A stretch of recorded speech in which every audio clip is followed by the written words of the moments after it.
Hey guys, welcome back. Today's video is going to be a how-to video on the Cossack Squat. So I'm going to show you how to set it up from being a complete beginner, and I'll show you a few progressions. So why the Cossack Squat is a great exercise is because it uses this kind of lateral plane, this side-to-side plane, which is very rarely used. So if you're in the gym exercising or in your workouts, we use a lot of kind of squats or deadlifts or lunges, which is all in this kind of forwards and backwards plane. So your hips get very strong and very mobile in this one plane, whereas your hips are designed to kind of move all over the place, all different kinds of angles. So this is why the Cossack Squat's great, because it utilizes this lateral plane, which is very rarely used. So let me show you how to set it up. So how I like to set it up is get into your normal kind of squat position, so feet turned out slightly.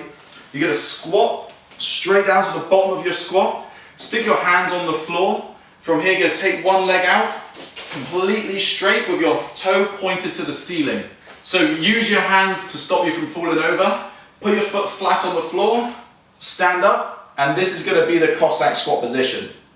Okay? So this is going to be your start position, and then you're going to squat into that Cossack Squat. So from here, squat down, turn the foot as you're squatting. For now, use your hands to kind of give you a few more points of contact so you don't fall over. Stand back up, again to the other side. Turn, twist this toe, squat down. So you're going to feel a big stretch on the inside of hips. This is why it's great for some mobility.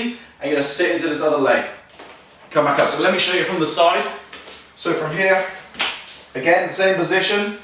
You're going to squat to one side, twist this toe. So as you can see here, my back's a little bit rounded. This is fine because we're not loaded, but you want to try and get to this position so you're nice and straight, your back's straight. So from here, back's nice and straight, and come back up. Okay, so that's the first, that's how you find that position, and you can mobilize in that position as well, so it's great for stretching. And then once you kind of moved on from there, get to the same position, now you're not going to let your hands touch the floor, so this is where you're going to try and need an upright torso. So from here, stick your hands out in front as a counterbalance. Squat to one side, turn this foot, hold it for a second, come back up, same again, twist, and hold that position. Okay, so try and get your back neutral in that position before we carry over and add some weight, which we're going to do now. So when you're going to try and load a Cossack Squat, load it from the front, so this is going to act as a counterbalance. So if it's here, you're not going to fall back, because you can stick it in front of you a bit more. If you started with a bar on your back, or a weight on your back, it would send you back a lot easier, okay? So start always in front. So again, same position, feet nice and wide.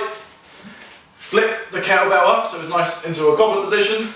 And you're going to squat down to one side, twist this toe, and back up.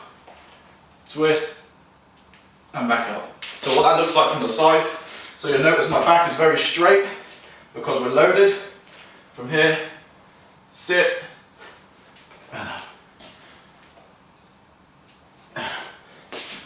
Okay, so that's the loaded. Then you can rack them up. You could use a bar in the front, and then the furthest progression will be bar on the back. So like I said, if it's on the back, it's easier for you to fall backwards.